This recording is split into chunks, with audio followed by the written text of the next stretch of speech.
Going, do we? Yep. Ready to rock. Let me save that. Oh, that was a long pre-show, but that's okay. People like it. Yeah, I love it. We needed some of that. Yeah, it's good stuff. All right, I've started the main show. All right, here we go. It starts in 3, 2, 1. Dragon's Lair, a fantasy adventure where you become a valiant knight on a quest to rescue the fair princess from the clutches of an evil dragon. You control the actions of a daring adventurer finding his way through the castle of a dark wizard who has enchanted it with treacherous monsters and obstacles. In the mysterious caverns below the castle, your odyssey continues against the awesome forces that oppose your efforts to reach the Dragon's Lair. Lead on, adventurer. Your quest awaits. Yeah, love it.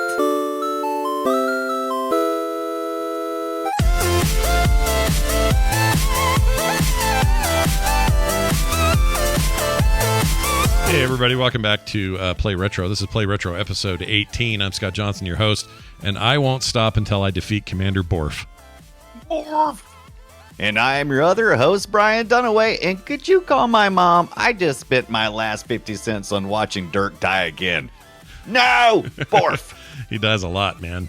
And he says a lot of great things. Like, here, let me play this real quick. This is here's Dirk making noises. Yeah, he's a spaz. We're going to get into all things Dragon's Lair, all the way up to 7th Guest. We're not going to cover every game as much as we probably will Dragon's Lair itself, but these Laserdisc full-motion video games that were kind of a weird couple-of-year thing for both Brian and I growing up, and they were all at once impressive and janky and influential and short-lived. Expensive. It's a weird time. Yeah. Yeah. So... Took 2 of my darn quarters. That's I think. Can you even talk about Dragon's Lair without the first sentence being, "That thing was 50 cents"? Yeah, you take every game. You take 50 cents every time. Take $1 to play it twice, and that game also. So it had dip switches in there to give you as low as I believe 1 life. You can do free play as well. We had that, but oh my god, you can do 1 life, what 3 kind lives, of and 5 hateful lives. arcade or gas station owner? Yeah, what kind of jerk would life? do that? Some jerk. I guess my dad had it on 3. He never put it on 5, but right.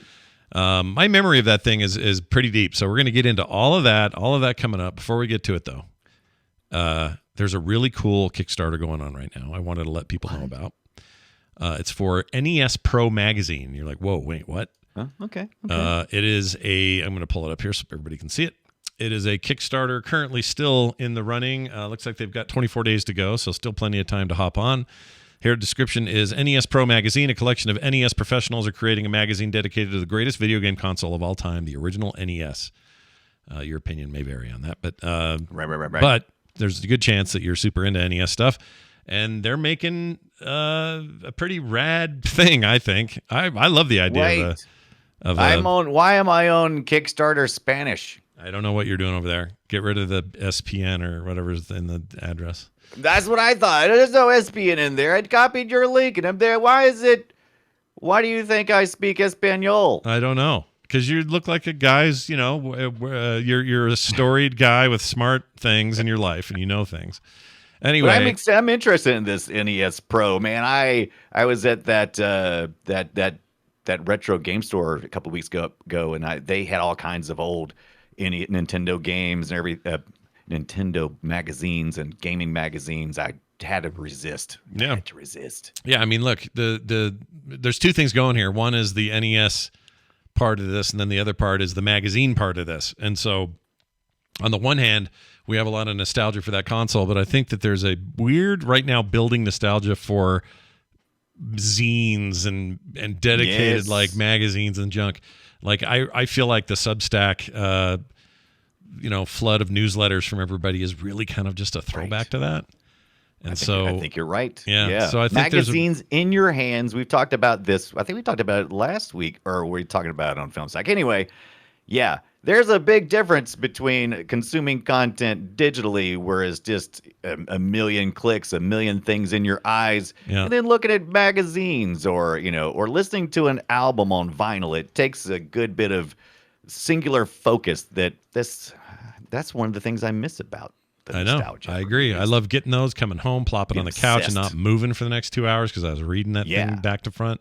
I loved that stuff. And you read every bit of it because that thing was $5-6. Yeah, it was big, and that's real money. You had to get. Yeah, you wanted to, like, I had Next Generation magazine, and for a while I wasn't subbed to it. I had to go, pick my copy up at a Barnes and Noble or whatever. It was like a $7 magazine every time I picked it up, but I didn't care because it was full of good stuff that I wanted. I was into it. Yeah.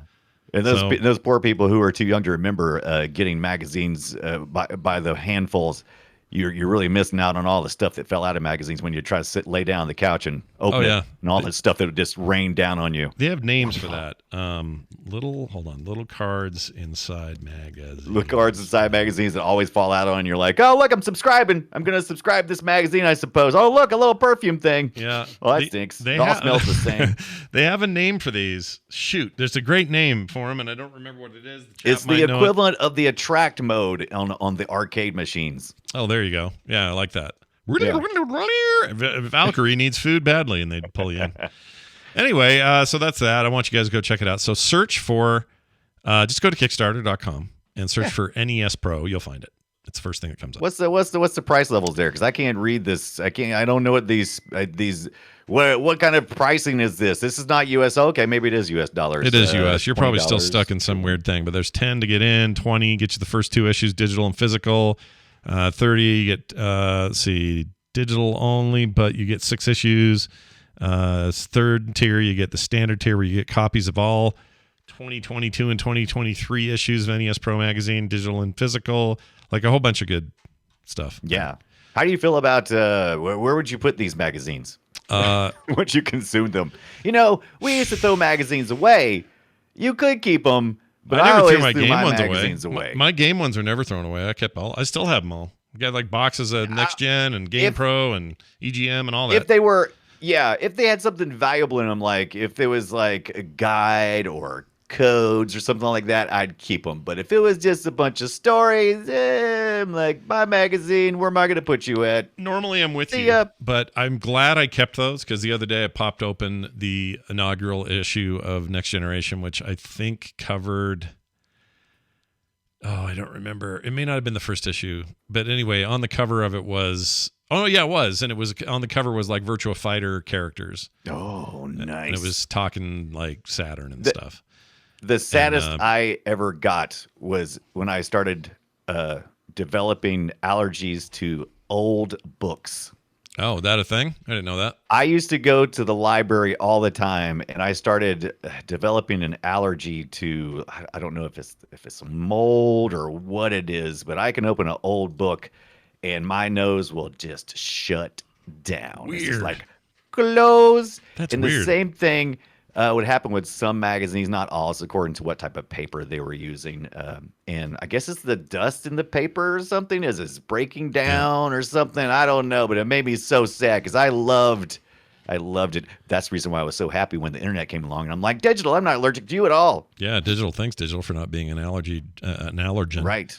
But yeah, allergen. Look, like in those magazines, if you flip around, even the articles, they're great now because you can go, what were they saying about a thing that now is considered old and ancient? Like, were they acting like it was the next hottest thing? Were they, how flowery is this language about the future of video games? And there's some value in that. It's interesting stuff.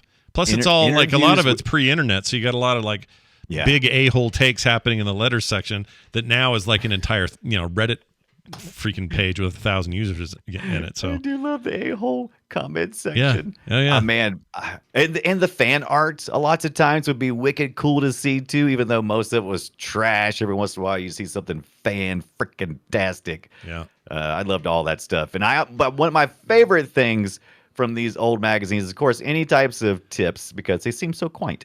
And also I love any interviews with developers because it is so good to see the snapshot of the interviewer at that moment, or the interviewee at that moment, because those stories change. I've found as we've done this show, and the more I dig into the history of gaming, and the more I read interviews through decades by this, by the same interviewee, that their stories change, as it does. Our memories change, right? Sure. And you add and you take away, and so it's good to see the the old stuff. Yep. See what they said back in the day. See There's how full of shit they there's a were. really great old article when they announced the original Xbox, where they sat down, Next Generation sat down with Bill Gates and went all over all the details about what that thing was going to be.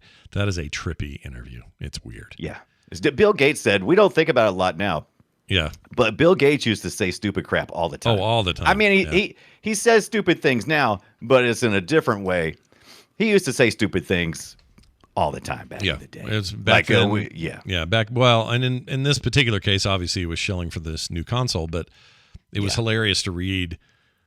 They were the king. Microsoft was the king of FUD, and Bill Gates, he was the. But it was cool. It was interesting ringleader. listening to the people who were kind of had let gaming go to everyone else. Like Microsoft was notoriously bad at harnessing that, even though they had the PC platform that everybody was playing their games on. They let console companies come left and right and take any possible thunder of theirs, and they never seemed to care until they did, and then they cared. And right now they care a lot, and it's a fascinating trail to follow. It really is. I mean, let's face it. I mean, we talk about it on this show all the time. Is if you go back and see how video games slowly took over the world as far as the money goes. If you want, there's so much money in gaming. It's just outrageous. It eclipses everything else, entertainment wise. Much money in the gaming.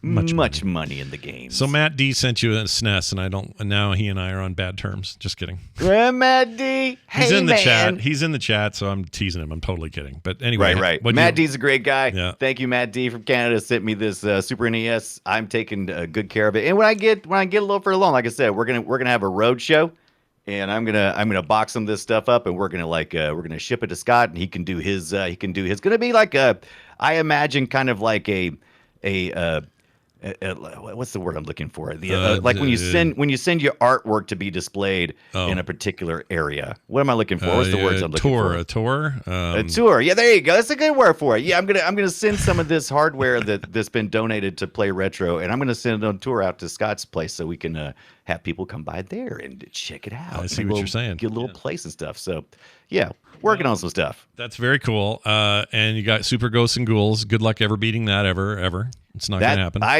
I've gotten past one ghoul. Yeah, that's a hard ass game. That's really a hard ass game. Yeah, the Would you like to see it? Are I can harder. turn it on. You have it? Turn it on. Put it in there. Okay. No, you have to go over there and unplug it. I do, but then I have to flip switches, and I'm not prepared for that. Yeah, don't be prepared for that. But here's the how about thing. just watch the Sega Saturn ship fly around instead? How about that? That's fine. But the arcade version of Ghosts and Ghouls was a little shit kicker bastard game. Yes, it was. That thing was designed to take quarters, and that's it. We're going to get to Ghosts and Ghouls. You think so? You think that'll get its own little spotlight one day? Maybe. Yeah. I don't know if it'll be all by itself, but we'll do a little Capcom scroll beat 'em up deal. Yeah. Why not? Yeah. All right. Well done, everybody. Oh, tell me about the TV you found on the side of the road that you didn't pick up. What happened there? So this past weekend, for context that those people don't know, it was Mother's Day 2022, and I was driving down the road. I was going to the Auto Zone. Nope, Advanced Auto. I was picking up some car parts for mother-in-law so that we could work on our car. That was what I was doing on Mother's Day. Anyway, I was riding along in my little car, and all of a sudden, I see on the side of the road a 27-inch Sanyo CRT just sitting there in the ditch. Damn. And I was like, no. Yeah. Were you tempted? No, it hasn't rained today, so it's probably good. Oh. Did you go? They probably had yard sales yesterday, and nobody bought it. And I don't know, it's just free TV, just sitting right there. I could put it in my collection and hit the road with it. And I drove down the road. I hit the brakes. Person behind me. What up? I'm looking. And so I turned around and drove back, and I drove by real slow, taking a look out the window, looking at it, seeing if I could see anything special. Did I really see Sharp, or did I see Sanyo? I definitely didn't see Sony. And I'm like, yeah, it's a Sharp. It's got it's a later model because it's got the narrow tube in the back, so it's a little bit flat, but it's still curved on the front. And I was just like, am I gonna be the guy who pulls off on the side of the road and picks up a 50-pound TV and puts it into his Kia Soul and takes off? I mean, in the daytime, it's daytime, right? It's daytime. Okay. It's so daytime. in broad daylight, are you going to be that guy? Probably Right. not going to be that guy. Is that me? I'm like, is that me? Is that who I am now? No. Is that who I am? No. And I'm like, no, I'm leaving. So I left. And then I drove back by on the way back, and I was like, okay, here's the deal, Brian. I'm making deals with myself now. I'm like, here's the deal. Yeah. If there's an opportunity Yeah. and things look good, I'm gonna grab it. Yeah. Why not? So I started coming. Yeah. So I started coming back up, and as soon as I was getting there, as soon as I was almost there, here comes the owners of the house coming out in their car, and they pull up to the curb right next to the TV. And I was like, nope, I hear you. I hear you, universe. I ain't about to get out and have that conversation. Let's go. So what'd they And do? so I left it They get behind. out and put it back in their house, or pick it up, or what'd they do? No, yeah. Who put this TV out here? Yeah, what's going no, on? They why, honey? Why would you put my TV out here, honey? No, he said I don't know what they did. They were just pulling out. They were just pulling out. But that was enough to tell you, yeah, I'm not pulling over here. I'm not doing that. Yeah, I'm not. It was enough to discourage me. There was enough embarrassment of me. I'm just picking up your trash. Yeah. I'm just gonna But take I mean, your if trash people are going to from put me a now. TV out by the curb, I feel like they know what they're doing. They're putting it out there to get taken, right? Yeah, they are. But I don't want to be the person. I don't want them to see my face. We live in a small town, and then every time I see them in Walmart, they'll go, "Oh, look, there's a poor guy that doesn't have a TV and had to get that CRT out of the ditch." Yeah. How you enjoying your TV? Do you think it even worked?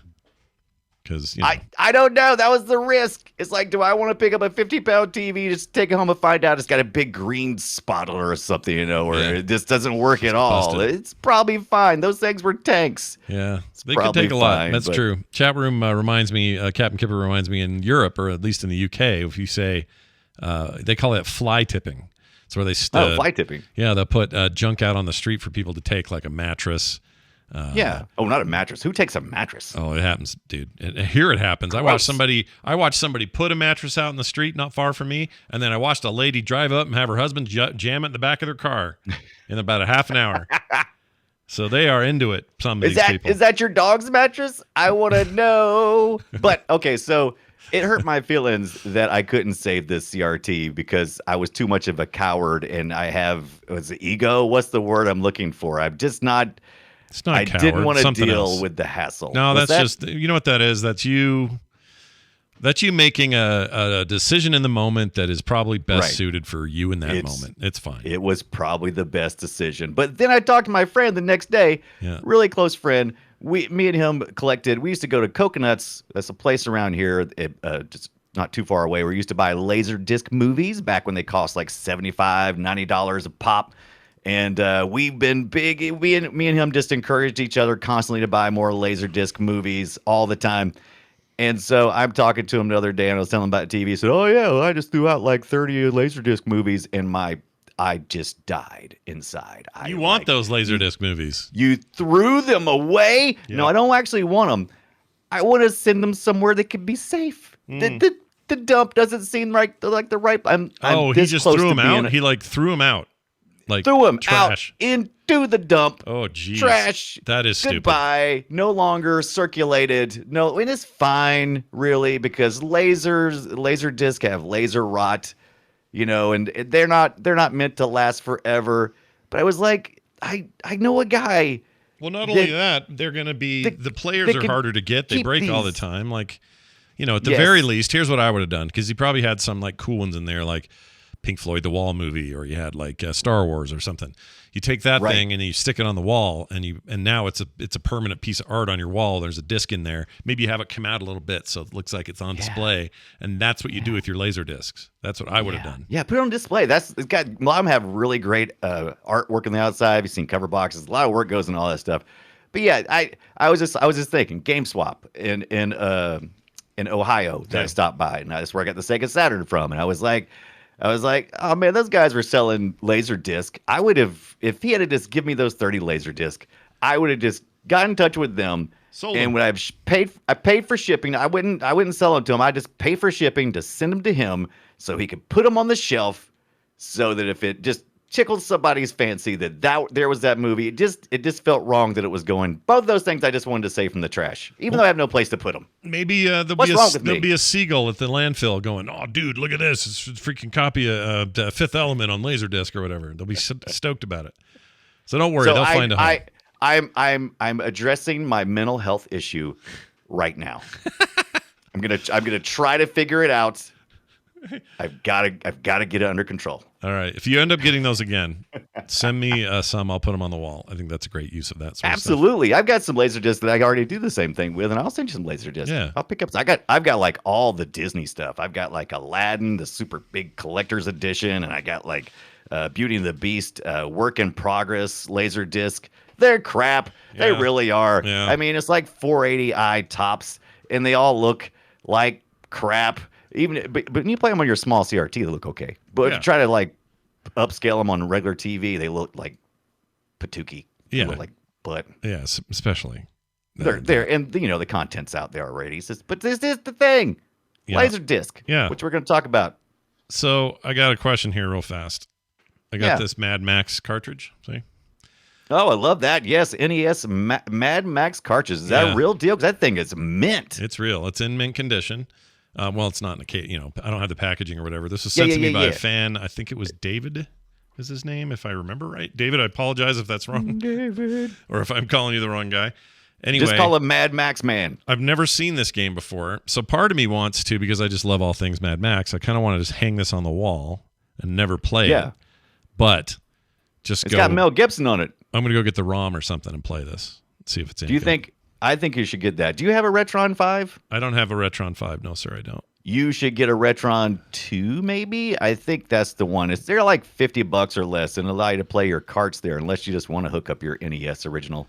I don't have one right now, so I'd have to procure one. Although, the Retron, right? The 5, the 3, those are the ones that got all the cartridge slots and shit in them. Yeah, if you're not familiar with Retrons, you can. It's basically an emulator that allows you to plug in your original carts, like that super sweet Mad Max. You have to post that on Twitter or something on our Twitter feed so people can see how sweet that freaking thing is. It's pretty good, yeah. It's a good shape. But what it does when you plug it in, when you insert your cart, and you launch the Retron, it downloads the ROM into local memory. And there's ways you can rip it too. There's ways you can hack it and keep those ROMs too, by the way. And then it emulates it on the system and allows you. The Retron has the ports for the original controllers if you want to do it that way, or if you want to do an 8-bit do. But it's pretty cool. I like mine. Okay, I'll have to look into it. Check this out. Their caution on the back of this. I'd never read this before. Do not store in extreme temperatures. Okay, check. Oh yeah. Do not immerse in water of any kind. Check. Do not clean with benzene, thinner, alcohol, or other such solvents. Nintendo, 1985. And we always do. That will really kill the sticker, and it could cause some trouble on your contacts. But usually it's probably the best way to go. A little alcohol. There you go. So now you're just blowing spit in there, and that's gonna make it even worse. Yep, I'm ruining that thing from the inside out. Anyway. Let's get to these Laserdisc nightmares that we've been playing this week. They're not nightmares. They're great games. Here you go. This is fun.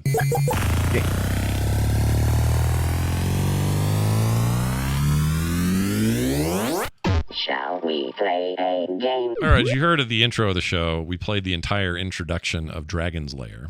Yeah, we did. Dragon's Lair, a 1980... And read by Michael Rye, who's in the game as well. You may remember him from the Gummy Bears. Do you remember him? I do remember him. He also did some work? voices for like He-Man. I recognize his voice from some G.I. Joe cartoons. Pound Puppies. Yeah, he did tons of stuff. That guy. Yeah, the Lone Ranger. Yeah, he was a prolific voice dude at the time, and you'd find him in all sorts of things that were aimed at our generation. But when this game came out, so I have a couple of special connections to all things Dragon's Lair, and it comes from a couple of directions. Number one, the creator / animator dude in charge of all this is Don Bluth, and Don Bluth was born around us and went to BYU, is like a local hero around here. People love Don Bluth. Oh, he's got to be, right? Yeah. Don Bluth, an amazing Disney animator that went on to do his own thing through the 80s and 90s. Yeah, which was very unusual at that time. Nobody else was doing that. Yeah. And he kind of escaped the Disney system, started doing his own thing. And, along with a bunch of really great animated films, Secret of NIMS, NIMS still one of my favorite things I ever watch. I love that movie.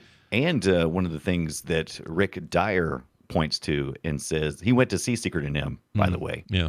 And he was like, that's the guy. Yeah. That's the guy who's going to animate Dragon's Lair. Yeah, and rightly so. I think that his style is perfect for it, and is just Disney enough, but also its own unique thing.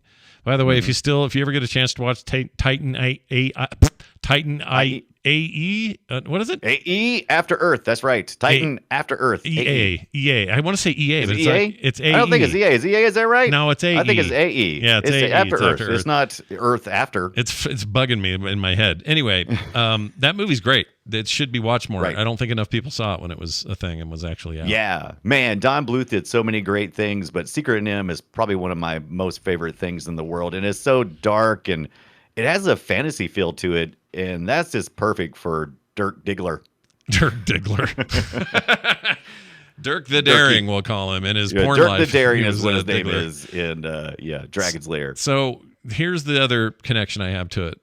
It was in one of our arcades when I was a kid, your young teen, I guess. And that thing never worked right. Like, it worked, but it was in very small spurts. Then what would happen? You'd have it like for a week, it's fine, and then suddenly, it ate my quarters and didn't, and we're like, well, what's going on now? And it was always the laser was off kilter or like off center. You had to that thing was so sensitive to any kind of movement. So if anybody bonked your cabinet, you were screwed, and it just gave you a read error, and then there was no game.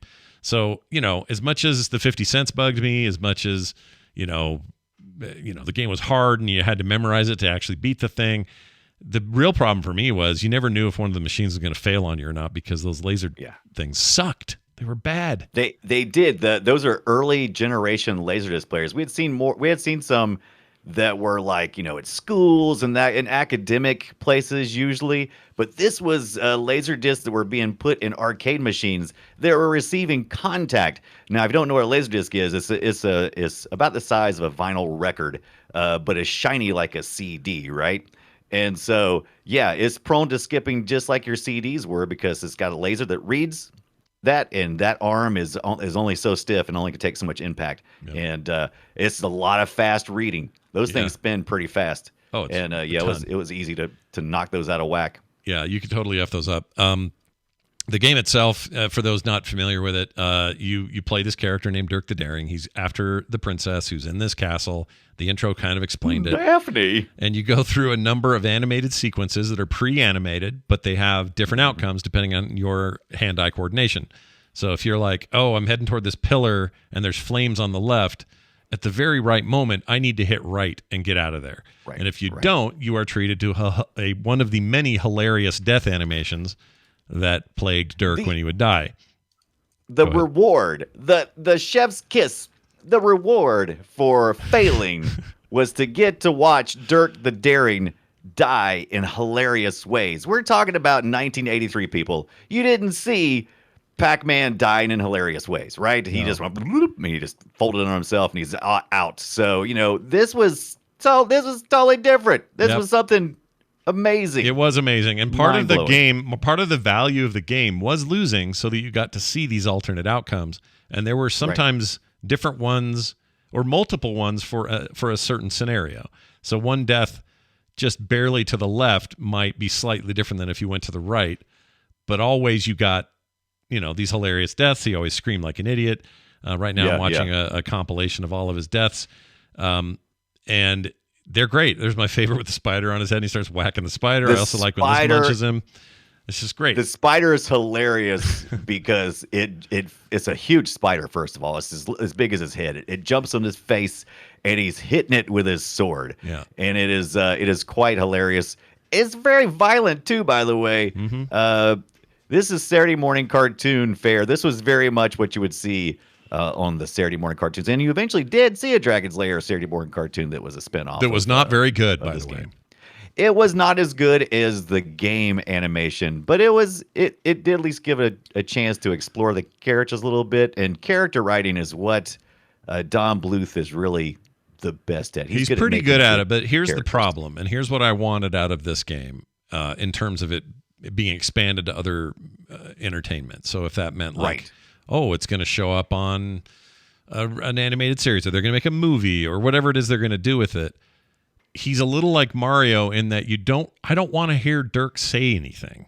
I want to hear him go. You just want to hear him scream. Yeah, right. I want him to make weird little noises, and I want him to, to be this like stalwart, single focused guy who's just there to get the princess. And the minute you give him talking lines is the second you're going, okay, well, it's not what I signed up for. It is a very simple story. About the only motivating factor most characters or the characters and stories in arcades at this time, and for quite a while, was the damsel in distress. Yeah. You're the hero, you control the hero, and you must rescue the sexy bombshell Daphne, based on some very sexy Marilyn Monroe Playboy pictures. Now, at least that's what they say. So in the Don rumors. Bluth spoke to that. Tell me what his take, because there was a long-running rumor that she was very, very driven by that, and was designed on these naked photos of Marilyn Monroe, and he kind of denied it, right? Wasn't that the deal? He did at first, but then like in a 2011 interview, he was talking about Dragon's Lair, and he said, this is what Don Bluth says: there are many things we've never said about Dragon's Lair. We had a hard time financially making that happen. Bluth says, after Secret NIM, Bluth had a large team, but there was no money coming in. Rick Dyer, that's our game designer guy, who was then the president of Advanced Microsystems. That's a big thing. Saw Secret NIM. I think I'm reading the wrong part. Oh, I see. Now I'm going to jump down. We're going to come back to that later, but you specifically asked about the Playboy magazine. Yeah. This is what Don Bluth said about that one. Yeah. I, who had never looked at a Playboy magazine before, whatever, Don, Yeah. was introduced to one by Gary Goldman, just ratting his friends out here, man. What a rat fink, who pointed out there were several provocative pictures within in Playboy, provocative pictures, way. that may inspire us. Bluth told me, so they opened the magazine, and their eyes were met with dozens of suggestive poses for their heroine. These were used to create Daphne's movements, which you can really tell if you watch. She's all like hanging on stuff and doing all the sexy Playboy poses. And if you watch the scene she's in, you'll clearly see how the moves from pose to pose, showing off her assets. Yeah, she kind of has like. So and he little... continued on and said there was a lot of the Marilyn Monroe image, which was in Playboy, that came across with Daphne. She was a cliche of dumb blonde, so she may not work today. He admits back in 2011 that this might not work today because the women have to be able to wield the sword too. Yeah, I don't know why he said it like that. Bluth told me it was they deserved each other. Dirk was no brain. He was a bumbler, but he managed for some reason to save the princess and kill the dragon. Both the characters were something of the archetype, the beautiful but dim-witted woman and the heroic but clumsy hero. So, Playboy, man. Playboy. Thanks, Don Bluth. Here, let's listen to her say something. This is the princess. Ready? Here you go. This is Daphne. Please save me. The cage is locked with a key. The dragon keeps it around his neck. To slay the dragon, use the magic sword. Dude, she is so...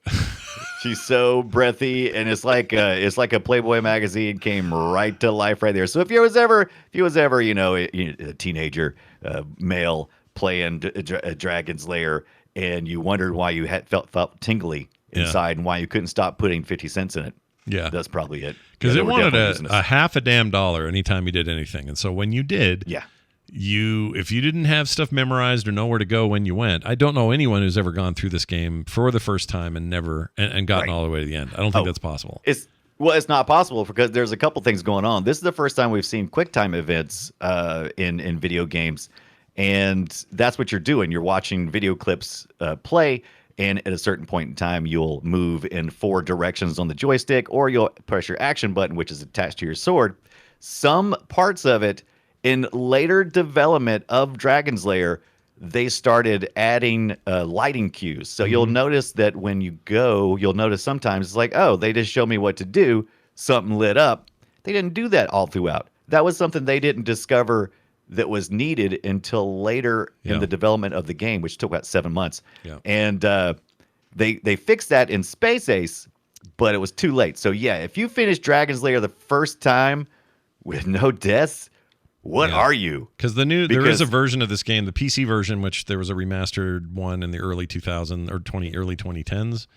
Right. They have the flashing doors, the flashing floor, the flashing sword. Yeah. Like, they have all that stuff in there. And later editions of the game did have that. But you're right. Those early days were just you doing visual cues like, Well, that part of the floor is not on fire, so I guess I'm moving there, Right. but I have to move there at the exact right time I'm supposed to.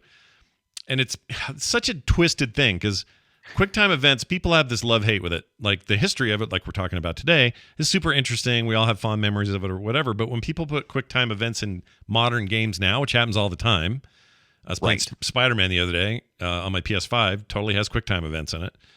And I think really well implemented ones. But people kind of talk smack about those. Like they're a lazy way of doing gameplay or something. And I don't know. I get torn. I kind of understand that point of view. And on the other hand, I think this stuff's really important and has come a long way. So I don't know. I think it's another tool in a game maker's toolbox because there really is nothing more compelling and interactive when you're watching a scene that you want to feel like you're a part of, but you also want these things to play out in a specific way. Right. So, like with Dragon's Lair, they drew all these cartoons, and you wanted Dirk to progress through the castle, and so your quick time events, you got to the next piece, and because you were so focused on trying to get it right, you were really engaged into the content. And I actually think the Dragon's Lair pacing is phenomenal. I hated it at first because I'm like, am I even doing anything? It's because nonstop. It's just bam, bam, bam, bam, bam, go. It's bam, bam. It's 22 minutes worth of animation is what they say is on the disc. But I'm not sure. I'm like, wait a minute. I noticed that on some of these things, you flip the screen. So is it really 11 minutes worth of animation, or is that always a factor? You know what I'm talking about? Yeah, they reuse some of the mirrored stuff. Like there are a couple of cases where like the big platform's dropping down. You got to hit it on the third platform. They do that facing left once, facing right once, and then I think a third time facing the other way again. There's also those two, or no, what's the other part that I always think of? Where it flips. The horses, the chess piece horse. The freaking horse. What a pain in the ass that horse is. Back and forth, yeah. Such a pain. But yeah, they got a lot out of a short amount of stuff. Now, if you play it flawlessly all the way through, a perfect game will take you 12 minutes, 2 seconds. Yeah, that's why I think, thing. So that makes sense. And then, if you consider that, then all the death scenes, which are roughly, I was trying to count, I don't think there's any specific number they did, but somewhere between 1 to 3 seconds was each of the death scenes. Yeah, that's how long they were lasting for me when I was counting them. They're super short. If you combine all the death scenes, super short. They are 3 minutes. 3 minutes 16 seconds total of death. Right. That are broken out into. And chunks. like I said, this was appealing to my demographic age group, big time and hard, because it's like, wow, this is like watching a Saturday morning cartoon, which I was raised on, and I'm like, this is freaking amazing. And it's fantasy. I mean, they're about to do sci-fi next. I'm like, they were tickling all the right spots. They had Daphne. Yep. Come on. Yeah. What else you asked for? What else can you get? Borf, I guess, was on his way. So you're about to get some Borf. Oh yeah. Do you see that chat where that bridge just blinked? This is the version that has the blink, so you can see him go. Yeah. I gotta go that way. I purchased. Okay, so. Emulation wise, I don't know if you got a chance to play this past week. I did, and I streamed it some. I tried to play it. I did actually play it through Daphne. Daphne is the emulator and also the princess's name. Yeah. And you can play through Daphne. Daphne emulation is really good if all you're wanting to do is play Dragon's Lair. If you go beyond that, the project is kind of stalled, and they have a lot of other Laserdisc games, such as Space Ace, Astron Belt, Cliffhanger, which we're going to talk about, and they have all of that, but only Dragon's Lair really is the only one that really works worth the crap. But if you go to their website, it looks like that it was made in 1998, even though it was made later. It's pretty ugly looking. Oh yeah, for sure.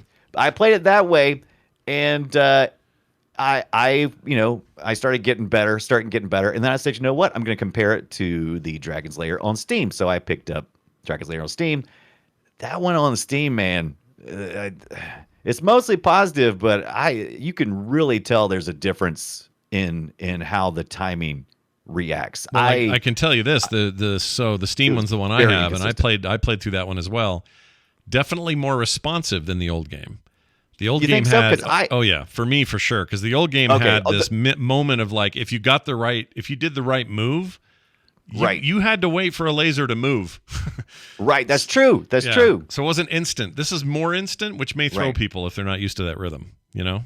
Yeah, it's interesting because Daphne was actually more responsive.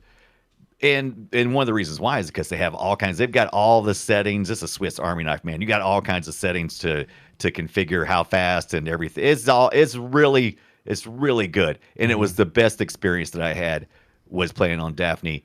And I think because of that high bar when I played it on the Steam, I wasn't as impressed. Now it does look better. I like some of the things they did with the one on Steam. Let me take that back. I like some of the things they did in Dragon's Lair on Steam, such as they give you a little arcade layout. That's pretty cool. Like a little, it's like you got a little board and stick, and you got your attack button. But they won't let you turn some of those overlays off. Like I just want to use the flashing screen spots. I don't want to use because they'll show you on the joystick which way to move at any point in time. I'm like, I don't want to see that. Get that out of here. So you can turn that off. But what it does is it still leaves the sword overlay on the middle of the screen. It doesn't light up or flash anymore, but it's just there. Yeah. And I'm like, why? Why? I don't know why either. That's a weird thing. I feel like not enough care is taken with these remasters, right? Or slash with that being or whatever. With that being said, the Space Ace on Steam is the best one. Oh, I didn't play that one. You like that one? Yeah, and they got a deal. Well, it's not really a deal, but I bought Dragon's Lair because I wasn't sure if I wanted to play Space Ace and Dragon's Lair 2 because they had a pack. They had a pack for Dragon's Lair 1, Space Ace, and Dragon's Lair 2, which I never played. Yeah. And it was like $20-something, and I bought Dragon's Lair because I wasn't sure. It was like $9. And then I came back, and I saw that the bundle, they said you can get the other two for the price difference. So I was like, oh, thank you, Steam. Yeah. I thought you was going to try to screw me over, but you didn't. No, not so this I just bought all three of them. No, that's cool. So Space Ace was a game that I really liked in theory. Yeah. But I found it to be a lot harder, despite some quality of life improvements that they made to the interface in terms of like movement and the flashing zones and all that. I still found Space Ace to be like punishingly hard, and so I never played it as much as I did Dragon's Lair.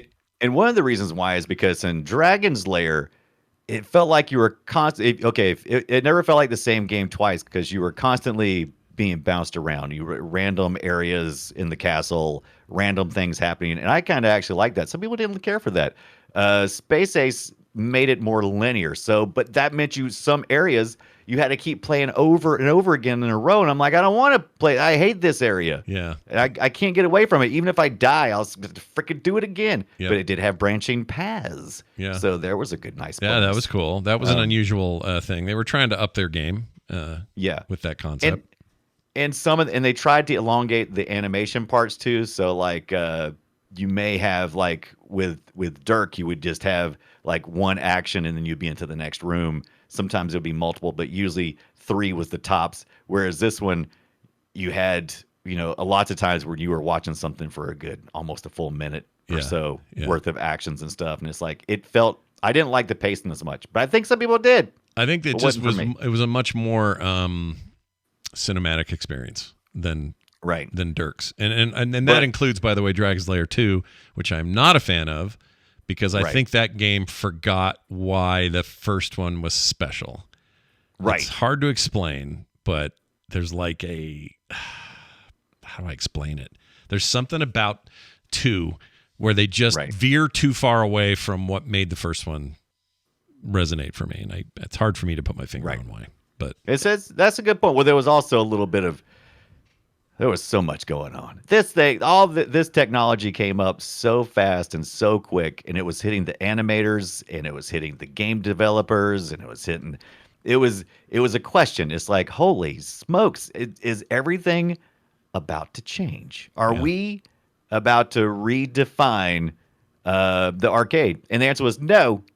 The gameplay for these games wasn't compelling enough. The visuals were to destroy and everything else. I mean, visually, you couldn't compete with Don Bluth animation on arcade. Come on. Oh yeah, no, it was rad. Yeah. The thing is, today you could make a very compelling looking game that would look better than this even, and you can get away with it. But also, I just don't think that the QuickTime event gameplay focus was going to ever last. It just wasn't going to last. No, it's just not compelling enough because it is a game of memorization. So there's a limited amount of animation, like we said, like 20 minutes or so. And so it wouldn't take you long to memorize all the scenes and what you need to do. So, there's a point where it's like, okay, that's it.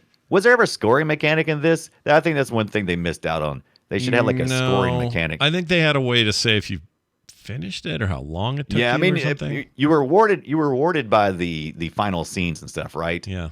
And Space Ace actually did a little bit different because there was actually there were certain scenes you couldn't even see unless you played at the harder levels. They added levels here too for how difficulty levels. Yeah, which is pretty cool. So you could, which I thought was pretty cool too. Yeah. It's all right. I'm watching the video from 2 here, from Dragon's Lair 2. And there's things to like. It's just, there's things I don't know. Like. I guess what I'm saying is I would have rather them taken the time to let Bluth run a show. And that wasn't the time to do it. Like if we're talking now, like in the 2020s, this would be on Netflix or something. Like it'd be a popular video game, and then they'd get a deal with Prime or Netflix or somebody, and they'd make a thing. And that's what Netflix was trying to do for a hot minute. I think has it officially failed yet, or are they still? No, they're still doing. They still got stuff. They got everything they've done this year, animation wise, is all done real well. Right. I think they have an overall bigger problem, which is, I don't know, they got too cocky. I think they thought they were going to always be number one. And they still are number one, for the record. They're not. It's not like they're suffering that much, but they're suffering enough that they have to. I don't know. They're having to cancel a lot of stuff, and it's not just animation. They're canceling all sorts of things. So we'll see how that turns out. But like what's the video? The League of Legends one, Arcane, a huge success for them, gigantic. Right. They're going to do a second season. It's all big and cool, and everyone loves it. I think there's plenty of opportunity for that sort of thing today. But this didn't exist back then. Those weren't opportunities available to people like Don Bluth or anyone else. Oh, I see. I hate this part where they do Alice in Wonderland bullshit. Yeah, they did. It's very Disney too. How do you get away with that? I'd be Don Bluth. Was he even involved with this one by the time we got to Dragon's Lair? I assume he is. I mean, his studio. We weren't too far out of. We were right in the middle of the animator strike. I don't know if you remember that was going on. I do remember that. Yeah. Yeah, there was a lot of hubbub going on. So it was interesting how this could have been something that could have employed so many animators. It could have changed. It really could have changed everything. But once again, I think QuickTime events just aren't compelling enough, and the equipment is really hard to upkeep, and it does cost a little bit more. And do you really get your money's worth? There was a lot of factors going on here. Yeah, a lot of questions about that stuff. Did you ever play the side-scrolling NES, Super NES, and Genesis games or any of that? So I hate all Dragon's Lair ports. Yeah, I hate all the Dragon Lair ports for the consoles. I'm going to go ahead and say it. I hated them all. Not a fan. That's not fair. That's not fair because they may be fun, but they're not full motion. The one thing that's special about Dragon's Lair and these aren't is the animation. It's not sprites. It's not sprites. It's not platforming. It's not any of that stuff. No, you're totally correct. What I mean? Yeah, I know. I think you're right about that, and I think that is the kicker here, is that these might even be more interesting mechanically.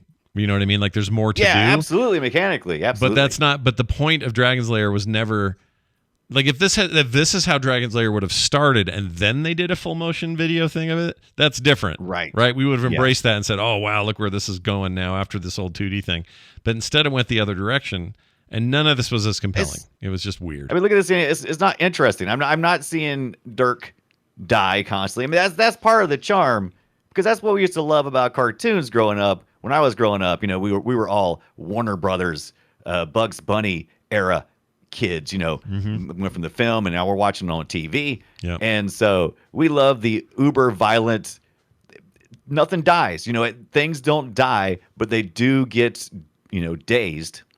And that's what this was. Where's the death? Where's the death scenes? You've taken all the heart away from it. Get out of here with your stupid. Not only that, you've got UI elements that are in your freaking way, which is so annoying to me. Like you're literally standing in front of the score. Like that's not a good video game design. I know there's people out there who probably love this game, and maybe they never even got to play the Dragon's Lair at the arcade, and that's perfect. That's fine. If you love this game for what it was, maybe you like the platforming in it, maybe there was some unique gameplay that really appealed to you. That's perfect. I'm just you got to remember who I am. I am first and foremost a lover of animation. Yeah. And I always have been. And my parallel growth of loving animation and loving gaming, I don't know. So you're not saying that, it's been a struggle. You're not saying that sprite animation is a problem. You're saying this is. I like sprite animation lots of times. Yeah, they just jammed a thing in here that didn't belong here. Yeah, I agree. Yeah, because why this character? Why not anything else? You could have made this game with any other character. It doesn't benefit us at all that it is Dragon's Lair themed because it doesn't even like a dragon, especially the NES version. Yeah, oh yeah. By the way, screw you, Nintendo. We need like a little clip thing that says how Nintendo was a dick this week in our history. What did they do? So was it? Oh yeah. I'm jumping ahead a little bit here. That's I don't all mean right. to jump too far ahead. Well, before you do, what I'm showing the chat right now, people at home can't see this, but there was also a Space Ace follow up, and it was also a 2D scrolling nightmare generator. It's not. Again, there are going to be some people who hear us say this and go, "You guys are crazy. I played that game like crazy and I loved it." I understand. Yeah. I get Absolutely. it. Especially if you were just a kid, you didn't have all this baggage that Brian and I have about the original content. But it's it just looks bad. It looks like a bad time. Yeah. I didn't play this. I did play the Dragon's Lair SNES game. I did not mess with this one. I can only assume by looking at what I'm looking at here that it's as bad as it looks. Right. So, Look, if you have fond childhood memories of any of these games, absolutely there's a love there. I have my own things that I love. And you could argue and say, but Brian, aren't you just saying the things about the Dragon's Lair because you loved it because you was little? Well, no, I was kind of a teenager and I kind of started to develop my own taste. And also, the Smithsonian has put Dragon's Lair. That's one of only 3 games in the Smithsonian. Yeah. So I'm not the only one who thinks the importance of. No, I don't think there's any. There should be no question about that. Like that, there is a legacy there that is unassailable in terms of its groundbreaking, whatever. But trying to milk it later for all it's worth never worked. And the only way you could ever truly do that is make us a proper animated feature or show or something. Then I'm in. Like if you give me a full blown Dragon's Lair movie, make sure he hardly says anything. That's the rule number 1. Right. Okay, make him kind of Mario, make him kind of dumb, make everyone else do all your characterization. Okay, so everything else in the movie is going to be more important than what Dirk Benedict, what Dirk the Daring says. You say Diggler, I say Benedict. I don't know. That's right. That's right. We got it. And have him sound like this. Just going, just have him do that the whole time, and we're good. By the way, one of my favorite things in these games is the little success sound. Listen to this. Yes. The sounds in this game, you don't think much about them because you're busy. There's so much visual going on, but you need those audio sounds to let you know when you missed it, you whiffed, or when you succeed. Yep. You need to hear all those things. There's more than just flashing going on. It's a real experience, and it is super fast. Yeah. Some of the fastest gameplay you'll ever see in any game. Yeah, if you were good, you got your 50 cents worth, man. You played. Oh yeah, you could play the full minutes there, and it was awesome because I don't know if your Dragon's Lair had like mine did. Now I didn't talk about how I played Dragon's Lair, but I didn't have Dragon's Lair at the arcade. I had an Aladdin's Castle, but it never came to our Aladdin's Castle for some reason. I guess we were just too cheap. But where it did make it to is it made it to our local skating rink. And so I would go out to the skating rink, and we had they had a small arcade section, like 4 or 5 machines, skee ball, and a Dragon's Lair. Yeah. And at the arcade, I don't think it was shocking to me at the skating rink that the game cost 50 cents. If I'd have been at the arcade and was like, okay, I'm going to dump my money, everything is a quarter. Why is this one 50? I might have been upset. Sure. But this was the skating rink. Everything's friggin' expensive. all the friggin' games are like twice as much as they should be. Yeah. So it didn't ever bother me. So I was fine with that. So I would go to the skating rink on Friday nights, Saturday nights, get my skate on for a little while, get some blisters, go, ow, this hurts. Yeah. Go get me a pizza by the slice and get one of those paper wax cups. You know what I'm talking about? Oh, yeah, the baby. Ones that only, Yeah, they're only good for about 30 seconds. If you don't drink that soda, it's going to fall out because it's just nothing to it. It's paper wax. And you'd go over to your Dragon's Lair, throw what money you had left in there. Yeah. Because mom always sent me with like an extra $10, right? She'll be like, Oh, your okay, mom's I got nice. all the tickets and everything, but just in case you want to get some pizza or a drink, here's $10. And so I would do that, and I would always play Dragon's Lair, and I loved the crap out of it. And ours was never broken. Ours was always working. Listen, could your mom go back in time and talk to my mom about that $10 thing? My Right. mom never gave me extra money when I went with. I had to freaking scrimp and scrape and borrow, and my friend would be like, "Can I have another quarter? I'm all out." Like my mom never gave me working money. That sucks. The arcade really let you know how rich or poor you really were, because I had friends who were like, I got a $20 bill. I'm like, I got a 10.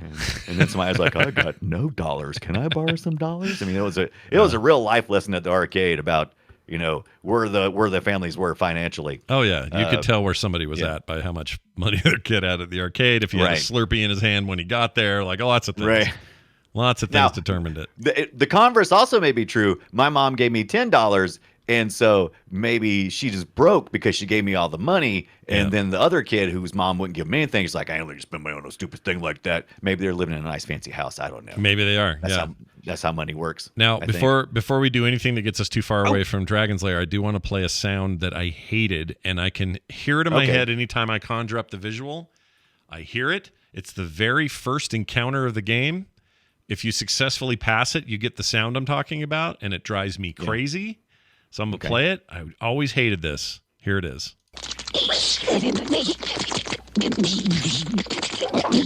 I hate it so much.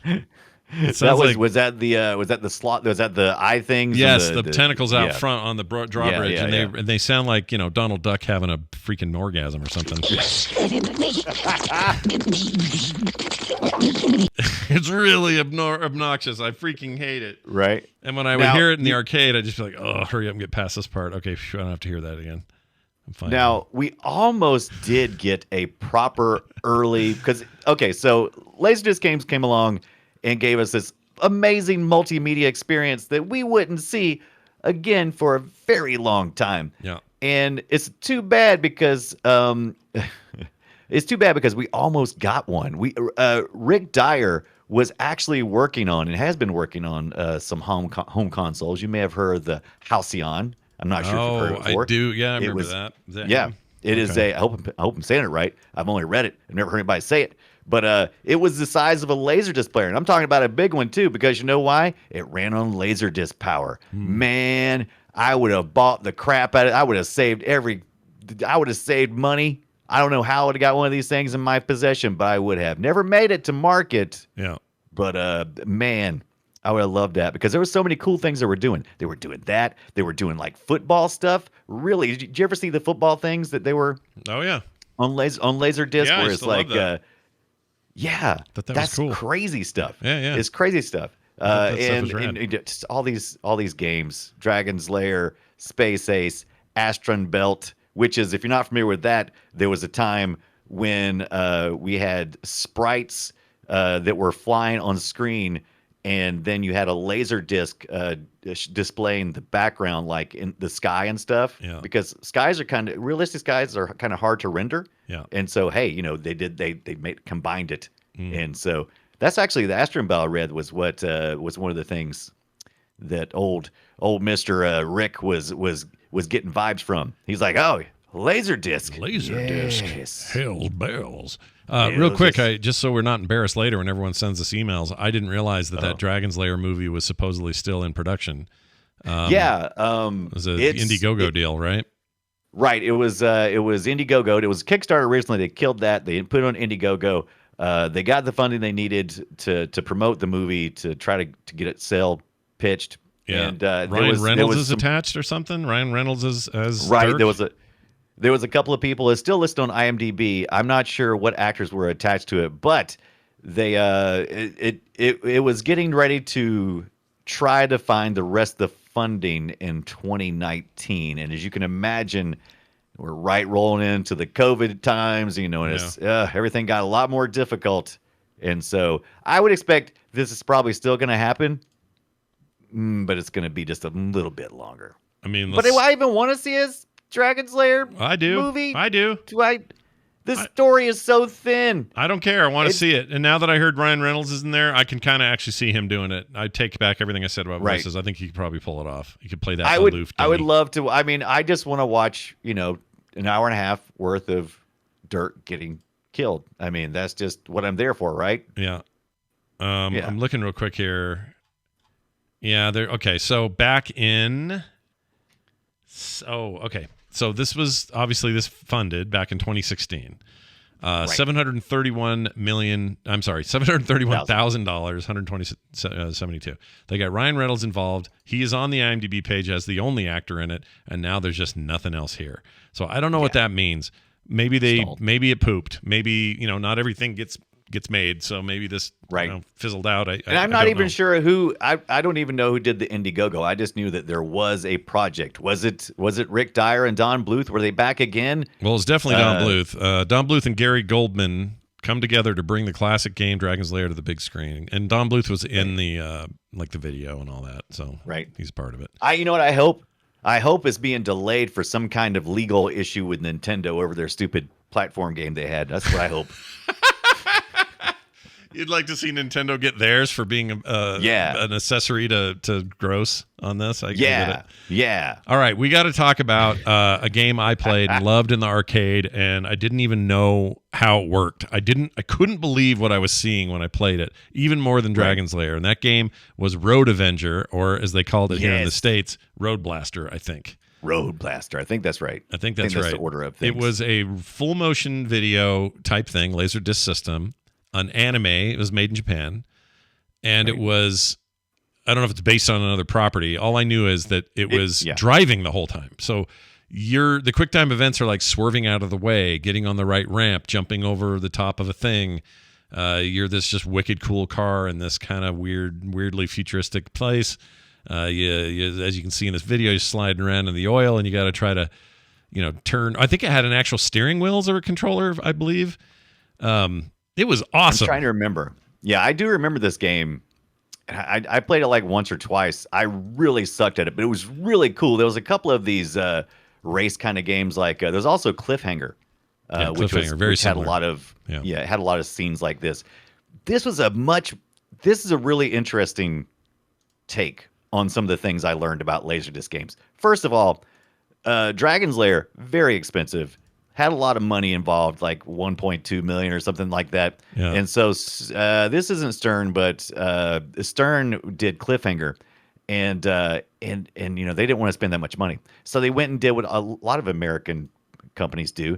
They go get some. They go get an anime. You know what I'm right? Some series, series of anime in Japan. Sure. License it on the cheap. Yep. And then make a game out of it. Just chop it up. Yep. And make a game out of it. And I'm kind of wondering if that's what happened here. That sure feels like it. What happened? Because there's not much of a story here. Basically, you're just this driver, and you're trying not to get killed, and you're just driving around. And what impressed me about it though is just the seamlessness. There was none of the quick jumps or any of the cuts that felt like bad editing that sometimes happen in Dragon's Lair and other games like that. And this game just always felt like we were moving. We were always driving. I was always turning. I was always trying to save myself. My buddy Mark was really good at this game.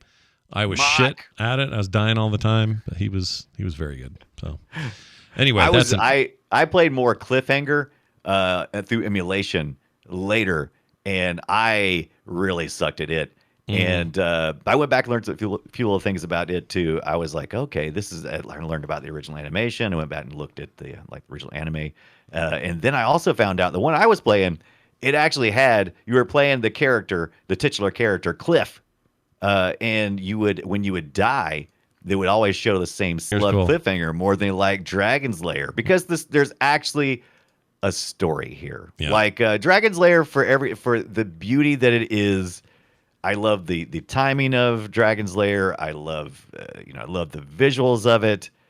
Cliffhanger kills it as far as telling a story. Well, check this out. Getting you engaged with the we story. heard this intro for this. Dragon's Lair. Right, we've heard that. Now this one. Right. Listen to the Space Ace one. It's very similar.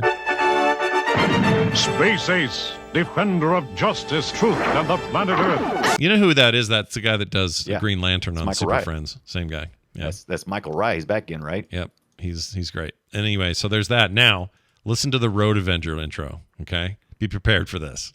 This is rough. Road Avenger intro.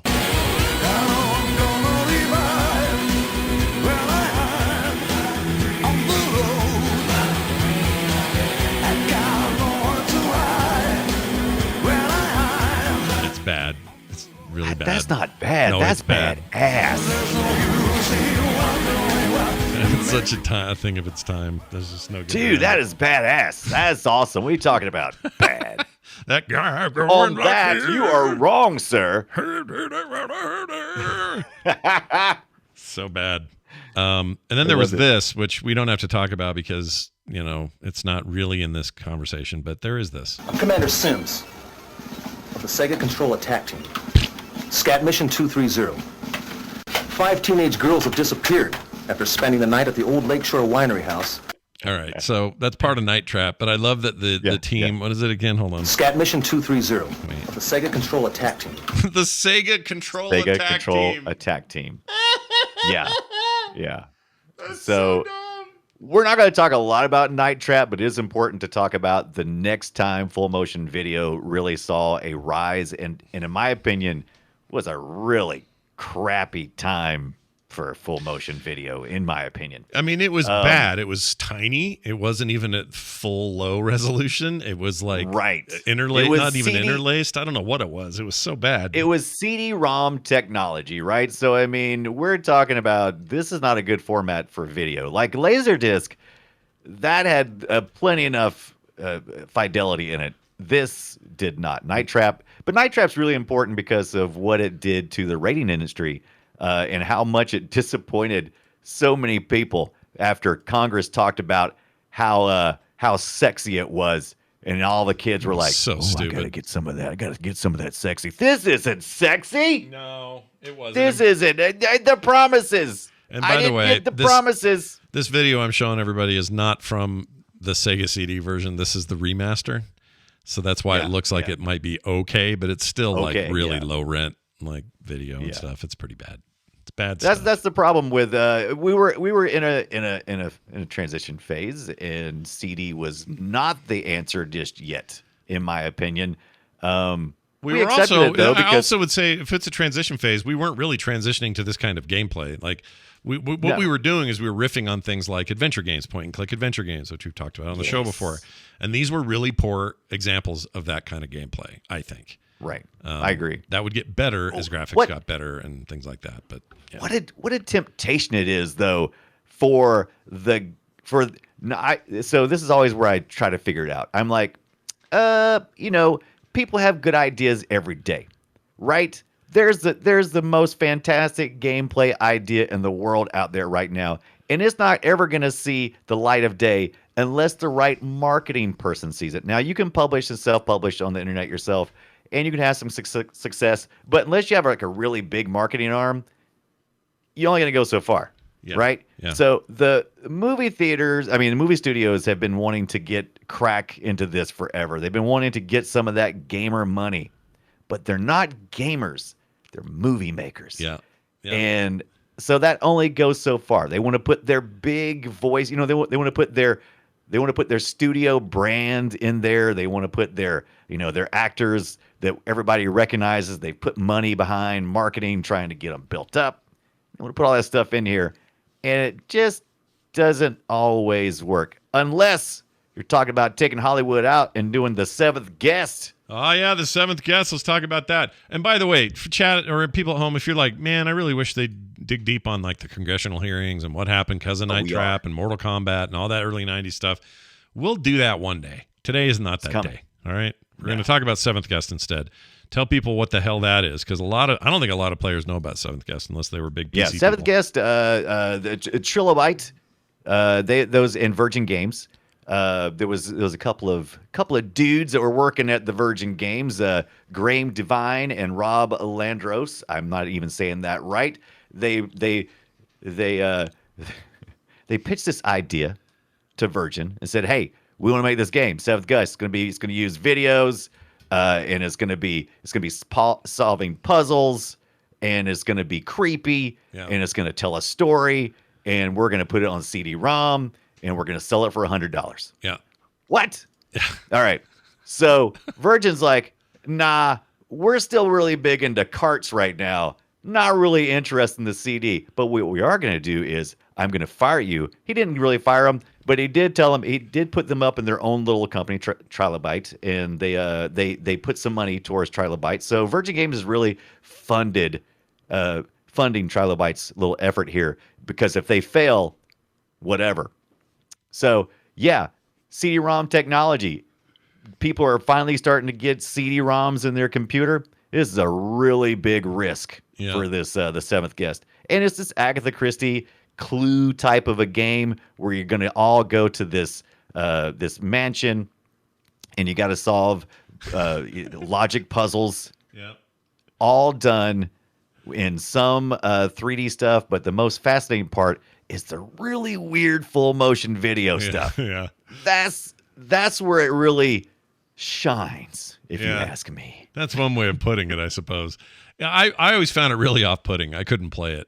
There's That's something what's so about great about it. Yeah. If you were okay, so this was if you were into Goosebumps or any of those any of those types of kid kind of horror stuff, man, Seventh Guest was speaking my language. They had a creepy dude what was making toys, and he made the toys after he robbed a lady who was coming home from choir practice, and then he takes the toy that he made and gives it to the bartender, and the bartender gives him a place to sleep, and he has a dream where he makes more toys, and then he gives the toys out to the kids and makes a lot of money by selling other toys, and then the kids get sick, and then what the hell am I watching? So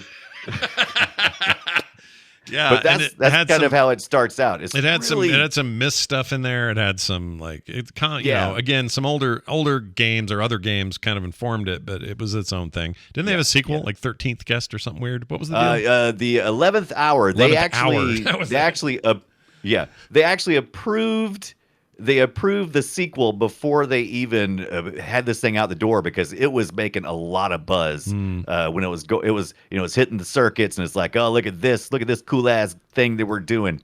Right now, you're watching the most annoying logic puzzle in the whole game. Is the cabinet puzzle where you've got to move all these cans with letters on the front of them to spell out the answer to a riddle, and it's one of the most impossibly difficult ones to do unless you have the hint book. Or, like I did, I played it online, streaming, and people watching me told me what it was. So that's the easiest way to do it. But it was very frustrating. Some of the puzzles are super easy. Yeah. They're real easy to figure out, and other ones are way difficult. But the big selling point here is the same thing about Dragon's Lair. Here we are again, another new medium, CD-ROMs. This game is $100, Scott. $100 in 1993 money. How did they get away with that? That seems nuts to me. That's like going, hey Brian, you want to spend $150 in the game? Because I would think that's about probably what it would be in equivalent dollars today. I could be wrong, but I think it'd probably be somewhere like that. And I was trying to think, would I buy a $150 game? That would be a tough sell, especially if I was a younger person. No, right. Well, I mean, they did. There were $100 games back when the Neo Geo was a thing, right? Like that was a pretty common thing. But that was different. That was like, hey, you're buying a whole arcade machine basically when you buy this game. So somehow they justified it. This is, hey, you want to play the CD-ROM game on your PC that you barely can run it? Right. How's $150 sound? F off. Well, the thing on top of that is, not only did you have to do that, your PC probably didn't even have a CD-ROM in it, and you had to go buy a CD-ROM so you could play it. And those things were probably $300 or $400. They were. So I guess why not? Why not get your CD-ROM Mist and the Seventh Guest bundle? And really go to town. Sector 7 says it well. Why pay that much money when I can just play it in the front of a Radio Shack? See? That's True the kind story, of thinking Sector we 7. need. Yeah. You probably could.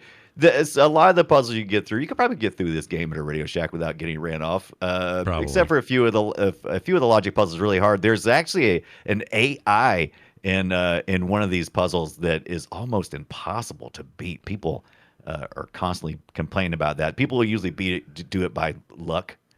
Just getting lucky. So, real challenging game and really weird. And I picked that up. I tried to play that through emulation through DOSBox at first. How'd that go? I downloaded the ISO's, it's 2-disc, off of archive.org. I tried to run it through RetroArch using the DOSBox built into there. I couldn't figure out how to do the disc switching, though, because you had to install and then switch to disc back. I finally figured it out, but I did that after my stream. So I said, you know what? I'm just going to go grab it off. It was like $10 on Steam. I was like, okay, that's fine. Picked up on Steam. It's the remaster. I was like, oh, no. I want it to be old and ganky. I don't want to be remastered. Don't worry. They didn't make it all remastery. It still looks old and ganky. Don't worry. Crappy, I like a lot of these remasters. They don't really go that far with them. Yeah, you go that far. So you still get the crappy CD-ROM looking video and everything. By the way, you've seen The Seventh Guest, right? You know, it's like, I know enough about it. Yeah, you're thinking Clue. Maybe in your mind you're riding and you're listening to this podcast and you're thinking in your mind just like, oh, it's Clue. It's it's supposed to be set like during the late 30s, 40s. You got people from different walks of life here trying to solve puzzles at the same time, and so you may imagine them being all real and looking real in this full motion video. Well, the thing is, they did this all at their studio, and they had blue material everywhere in the studio for blue screening. So that they could cut the video out. Sure. Very old school way of doing that. Yeah, very old school. So they could project it onto the 3D background. So anyway, they didn't do a very good job. So their solution was to make everybody be translucent, so that you can't see all the jaggies and everything else. But they all look like apparitions, which makes it even ghosts. creepier. Yeah, they're meant to. Now they look like ghosts. You make that part of your story. It's fine. Yeah, they're ghost memories essentially, and so that's weird. But anyway, back to my emulation thing. I did do that on Steam, $9.99. You can actually download a free DLC component that allows you to see the original screen, and it actually runs it in Scum VM, which is what I preferred. It was much better. It's a free DLC, runs it in Scum VM, runs much better than the standalone EXE, in my opinion, of The Seventh Guest. So if you're going to do it, make sure you grab that little DLC. Oh, there's a breakdancing, pop-locking clown. I don't like this. It's so this is good, not good. man. No, it's not good. Because these are all real people. I was going to say real actors. They're all real people acting. Yeah. And it's, oh my God, if you've never played Seventh Guest, first of all, you need to play it really late at night by yourself. Yeah. And just because if you play it during the middle of the day with people, you're going to be kind of like, this is just, kooky. It's not really creepy, but it's creepy, my friends. It's pretty creepy. And I think worthy to have on this list. Right. To sum things up, I feel like there's a really special place for this real-time video crap. Yeah. And I think it lived as long as it needed to make the impact it was going to make.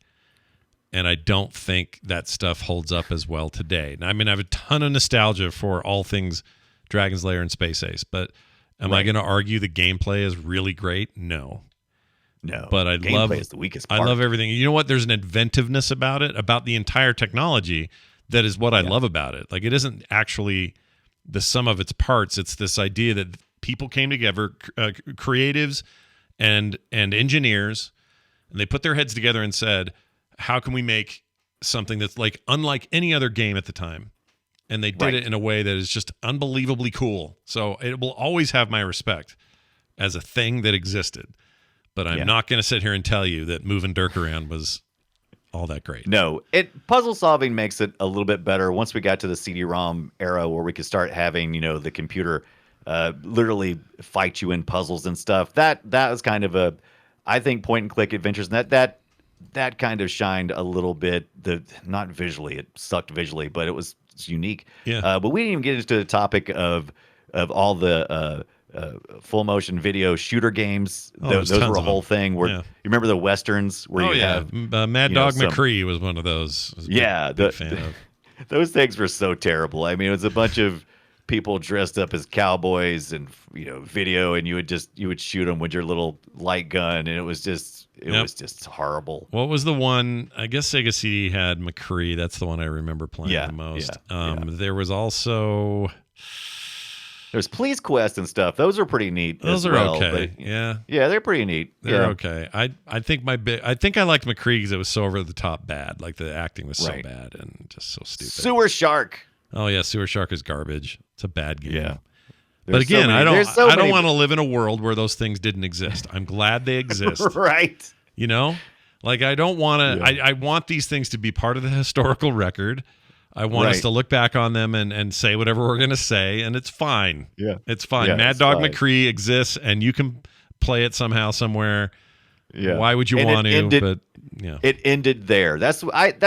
I kind of enjoy when we do the retro stuff where we have the beginning and the end of a particular game thing. Because we've seen the whole thing. It's like, there you go. We've seen all of it. Yeah. And these guys at, what was it? What was they called? American Laser Games? Was that it? Yeah. American. I think that's right. There was a minute there where they were just skyrocketing. Like, man, those guys, they're going to be around forever. They're going to change the world. No. Light guns have been a fascination with ours for a while. Even back, Nintendo did some early just standalone light gun stuff that back in the 70s, if I remember correctly. And so it's been something that we've played with for a very long time, and now it's just gone because we don't have our CRTs to point at. Yeah. Stupid HDMI enabled 4K TVs. By the way, these guys helped make American Laser Games helped Naughty Dog make The Way of the Warrior on the 3DO. Oh, that's right. I forgot about that. Yeah, man, that's a weird relic of a thing. All roads lead to Mad Dog McCree. All right. I wouldn't mind having Mad Dog McCree, but there's only so much Mad Dog McCree. I mean, you can't leave that running. I mean, you couldn't have a peaceful life in a room where that was running all day, right? That's you can't ignore that. You're absolutely right. All right, let's get into let's go old school again and try to decide what each other is trying to hide from each other. Right? Destroy it. Oh, what you gonna say? Guess my game. What were you gonna say? You were gonna say something? I was gonna say guess my game. Oh, guess my game. All right, here we go. Destroy it. All right, time to play Guess My Game. We play old games, sound clips from them, and then we try to guess who each other's game is. I'm going to start this week, and here is your hints, Brian. I'll give you two of them. 1992, Electronic Arts. Okay? Oh. Okay. Check it out. See if you can guess. 1992, Electronic Arts, and I'm also pulling mine up right now because I totally forgot what it was. Okay, there, go. Okay, right. No, give me the feed. Give me the feed. Here you go. Oh, wait. I know this. You know this? I mean, this is some absolutely. This is some Genesis music. That's probably obvious. Yeah. Oh my god, I know this. Okay, what about this part? Choplifter? Don't say choplifter, chat. It's not choplifter. It's definitely not. Let's do it. Any guesses? I played this recently. What is this? Next hint is that it's isometric view. Yeah, isometric. Yeah, I can almost see what's going on. I may play this game again like a ton because I really love this game. I captured this myself today playing it. Oh, nice. Fix yourself. That's pretty cool. Any guesses? Not yet. EA. You said it was a Genesis game. Genesis game was also on the SNES. I had the Genesis version, so that's the one I gravitate to. I'll give you another hint. It is let's call it a war game. Well, yeah, I figured it definitely sounds like it almost sounds like a shoot 'em up, an isometric view, and I can see it visually. There's definitely a helicopter flying and shooting like rockets and Yep. You're getting very different close. things. Very I close. played this not too long ago, but chat room knows it, but don't look at the chat. I don't want you to. I'm not in the chat room. Like I said, I'm not gonna be. I don't think I'm going to pull it because I played this on. It's on my. It's on the 201 disc or cartridge I got. I was flipping through them, and I can't remember. Oh, you probably. I definitely this played would have it. been where you would have seen that. The only other hint I would give you is you once in a while have to pick up fuel and ammo with a crane. What year was it? 1992. So it's not going to be the Vietnam War, is it? It's just going to be like something during Desert Storm kind of stuff. Oh, aren't we close now? You're very Desert close. Storm? Is it Desert Storm the game? Nope, incorrect. Is that a game? Desert Hawk. Nope. You're right. It has the word desert in it. Sand. Okay, well, I was gonna change that one to say Sandhawk. Sandhawk. Desert. Oh God, I don't know. Desert Palm. Desert Blast. Desert Blast. No. Here. By the way, here's the very sad music at the end when you lose. It's very sad because you lose. Your guy died. You were very close. I'll go ahead and give it to you. It was Desert Strike. Desert Strike. Yep. Oh, Amazing I never game. guessed that. Desert Strike. That makes sense though. They had Jungle Strike. They had a bunch of these. Jungle Strike. Yes. They're all good. All very, very good. Of course. Yeah. Oh wait, yeah. Now they're flooding back in. I actually played one not too long ago at Dave and Buster's, but it was a more modern version of it. What was it? It was a strike game as well. Oh, really? And I was kind of surprised. What was that? I don't know. I didn't know they made one. I know it's an amazing series. At least it was. Yeah. My memory is that I absolutely love that game. Yeah. Let's see. Desert that's Strike. on my, like I said, I think that's on my 201 cart that I have over there because I was flipping through stuff trying to see what would not flash like crazy because sometimes this TV back here, if I put a game that flashes a lot, it messes with my camera. So, and it was way too flashy. It was making all kinds of start screens, top screen. I said, nope, not that one. Gotcha. Here it is. Desert Strike. Yeah, I remember this. I'm trying to find if there was like, let's see, Legacy. Desert Strike followed up by 4 sequels: Jungle Strike, Urban Strike, Soviet Strike, and Nuclear Strike. Nuclear Strike. That might have been one. That could have been it. Expanded on the basic gameplay it established. Design staff made efforts to retain game mechanics they felt embodied the core of the original. They believed removing these elements would result in the loss of focus that attracted the fans. I agree with that. Soviet Strike. Yeah, this is it. This is it. Yeah, Soviet Strike came out on the PlayStation and Saturn. It had 3D graphics. Yeah, they had this at Dave and Buster's when I went, and it was the arcade. I didn't know they had an arcade thing. That's cool. I'm pretty sure this is. If it wasn't this, it's freaking the best knockoff ever. But that's okay because Dave and Buster's has all kind of weird stuff. Sometimes they even have like they have stupid like, oh, you can play Doodle Jump, and I'm like, Doodle Jump at the arcade? That's stupid. Yeah, that is stupid. Who wants that? Nobody. That's who. Yeah. Desert Strike Genesis long play. I just want to show the chat what this looks like. If you don't know this game, I find it immediately attractive as a game to play. Like you see it and you go, oh, helicopter zipping around doing shit. Like doing shit. There was a little bit of there is some choplifter elements to it because you got to pick up. Oh, that is so choplifter. Look at that. Yeah, I mean this obviously choplifter's a side view thing, but you're picking up dudes and taking them back, saving guys, killing other guys, blowing up their stuff, stealing their gas. Because you have like limited gas. I'm stealing your gas. The biggest complaint I have about the game is that it's still it bugged me now and it did then is that you have no HUD in the main gameplay screen. Right. So you have to hit pause to see the map, and that also tells you your fuel level, your weapons, the number of weapons you have available, that sort of stuff. So the only way to ever really get a good quick idea of how the status of things are is you gotta hit pause and look. Right. Which is a little bit frustrating. I think I played this one too. This game rocks, dude. It does. It rocks. So good. It rocks. Yep. And the SNES version arguably had better sound and graphics, but the Genesis version felt tighter. It felt like a tighter game. Yeah, which often was the case. That happened a lot. Remember that? It was just like, they're the same game on each one. Sure looks better and sounds better on that SNES, but sure feels like a tighter game on the Genesis. I don't know. It's one of my favorite things to do is comparative gameplay. Oh yeah, me too. That's a gameplay in its own self. It's like Let me compare. Let's see how these yahoos did. Let's see if they did something good or. You know what I kind of want to do is just a whole series of that on YouTube or something. Just go and like compare. Here's the Genesis version of Disney's Aladdin. Let's pick a title and do it. Yeah, we may as well. Why not? Why don't we do that? Let's pick a game and go. All right, there you go. Brian, I'm going to play yours. Let's see if I can figure this out. Oh, 1994, is it? What's the year here? 1994. All right, here we go. Oh, this is immediately familiar.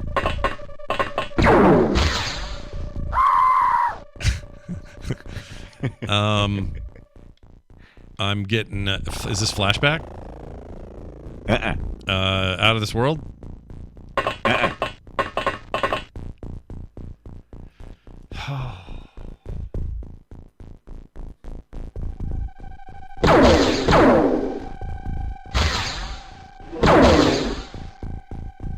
94, you say?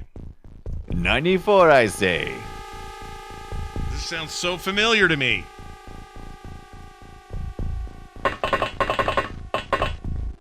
Give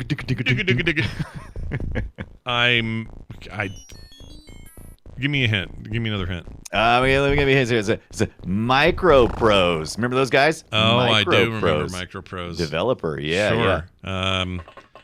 That kind of helps. What if I told you it was some kind of defense game? What about that? Defense game. That be familiar? Some kind of UFO defense. Oh. Sounded familiar. Sounding familiar. Oh my gosh, I know this game. I've played this. I know what this is. I know you've played it. That's the reason why I picked it. I'm like, oh, Scott's played the hell out of this game. Give me one more hint before I give up. One more hint. I did say 94, but it looks like I might have come out in 93. Does that help? Nope, not at all. It came out December 31st, 1993. That doesn't help at all. Give me a proper hint. Right. Like a... let's see. Let me see what might be another good hint here. Command deadly close combat battles. Research and manufacture alien technologies. Oh. Develop a strategy to save Earth. It's not XCOM. Well, there you go. It's XCOM. Oh, is it? Yeah. I just played the new one, or I was playing 2 and War of the Chosen yesterday, doing a comparison with the new 40K game that's a lot like it. And I just totally guessed. So I did play those XCOM games back in the day, but I didn't recognize we've talked about it at length. UFO is XCOM, UFO defense, man. Yeah, that was a good one. XCOM was classic. Great. Such a good game.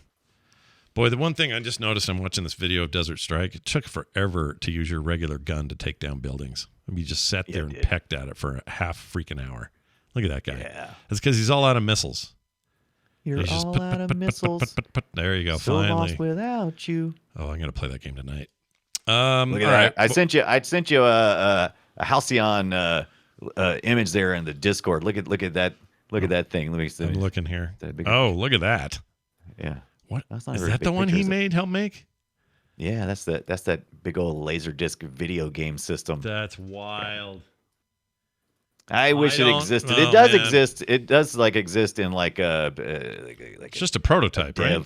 Yeah, like a prototype. Yeah, I don't think they ever did any production on them, but that's crazy. Yeah. You know, cool? I really wanted the there's a prototype out there of a version of the 3DO. Or no, am I thinking of didn't Panasonic make a version of the GameCube or something?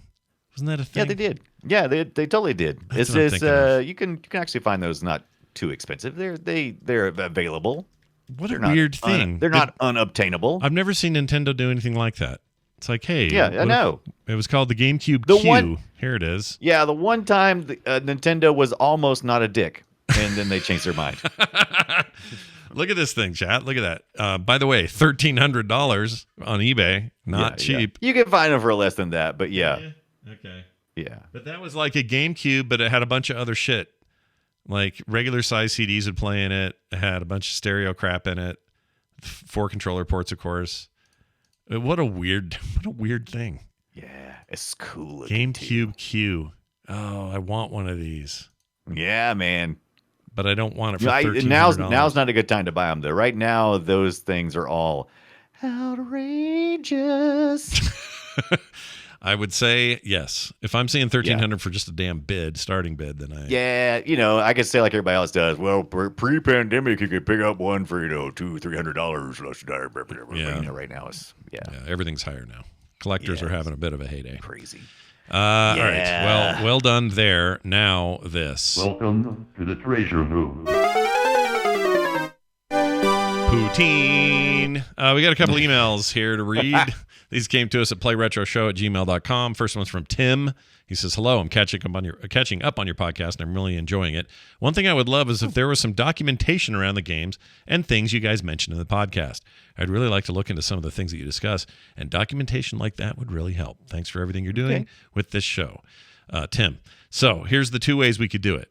Either we figure out a way to do it between us, or we get some sort of intern type dude to do it for us. Right. Hey, intern, what you doing? We need to organize our stuff. Yeah. I would love it if somebody did like detailed show note, breakdown, links off to the stuff we talked about, all that. Would love it. So if anyone out there is interested, let it. And I'll make it easy on you because I usually make pretty good show notes, and every time I have a reference to anything, I usually put it. I'll give you a clue. This is how I start my week every week when we start whatever topic we're doing. I'll usually read the Wikipedia. It's a good place to start. Yeah. And then I'll run some YouTube videos in the background of histories of a certain thing and just kind of listen while I'm listening. I make notes of names and places and years, and then I keep that, and then I do searches on interviews with all those people, and that's where I really have fun, is getting into those interviews and finding the deep stuff that aren't mentioned in the YouTube videos and on Wikipedia and that kind of stuff. So sure. Yeah. It's a bunch of work, but if you're like this Tim guy and you just want like, hey, where's the summary, with links and a little bit more detail than the current show notes, we need a guy. So we need a guy. I'll get someone out there. Reach out if you want to do it. We'll make it worth your while, and we'll see if we can get something done there. So thanks, Tim, for the idea. Daryl Breon wrote in, says, "Hey Scott and Brian, I just finished listening to episode 15 about the early '90s beat 'em ups, and I had to say thank you for initiating one of the largest waves of nostalgia I have ever experienced." Woo! Sexy. Super sexy. He says I'm about 10 years younger than you guys, age 43. So I was smack dab in the middle of the target demographic for games like Ninja Turtles and Simpsons and so on, and I was totally into them hardcore. Double Dragon, Streets of Rage, Final Fight, Bad Dudes, TMNT, Simpsons. These games were my childhood. So thank you again. Thank you in giant caps. I did have a question related to this genre, although not exactly retro. Have you guys played Path of the Warrior on the Quest 2 yet? If so, I would love to hear your thoughts. And if you haven't, it's a great game and extremely heavily influenced by those old beat-em-up games, just brought into the VR era. It is basically a love letter to the 80s and 90s in general, and the beat-em-up genre in particular, and I have not been able to get enough of it. Anyway, thank you guys again, and please keep up the great work, Daryl. I have not heard of that. I don't even know what that is, but I will look into it. I have seen it in the store, and I considered picking it up, and I'm glad that Daryl wrote in and said that he's really enjoying it. I was a little concerned because a lot of stuff I was doing with my Quest was mostly sitting down doing arcade emulation stuff, but I do occasionally get excited about getting up and moving around, and this looked like fun. But right now, my little place where I'm at, I don't have any room to move. Am I going to be punching my microphone? Probably, but I want to play this. This is on my hit list. My guess is you don't have to do much other than just stand there and punch. I'm hoping so. Yeah. Mosh. I mean, it might have a little bit of room space or whatever, but oh yeah, this looks like Streets of Rage 3D is what this looks like. Yeah. Your first be up right here. Yeah, look at this hamburger. There. Look at this hamburger. I love that. That is so great. Tasty health hamburger. Yum yum yum. Yes, thank you for that, man. That's a great tip. I'll tell you, check it out. Oh, look at this guy. He's like total Streets of Rage a-hole. Look at him. Yeah, he's totally Streets of Rage in it. So this is like another guy's coming out. Yeah, and it looks like geez. This looks like fun. It looks like so much fun. Okay. Oh my God. I wonder if is it multiplayer? I mean, I don't know. Look at his face. He's threw this guy in the oven. It's all rubbery and stuff.